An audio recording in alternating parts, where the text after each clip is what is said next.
The next step is to press the lower gear onto the crank. If your timing set has a smaller gear that doesn't slide on and seat easily by hand, it'll need to be pressed on.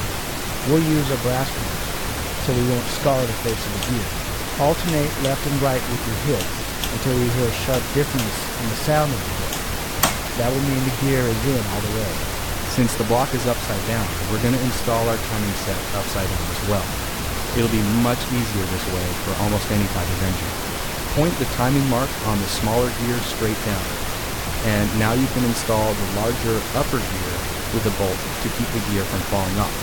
Spin the gears and line up the two timing marks on the gears so that the center lines of the crank and the camshaft are aligned directly through the two timing marks when they're lined up with each other. Now pull off the big gear.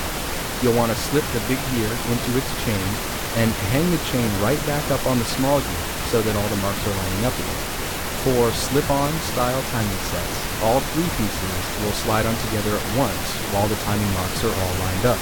Now you can install your bolt to hold the upper gear on.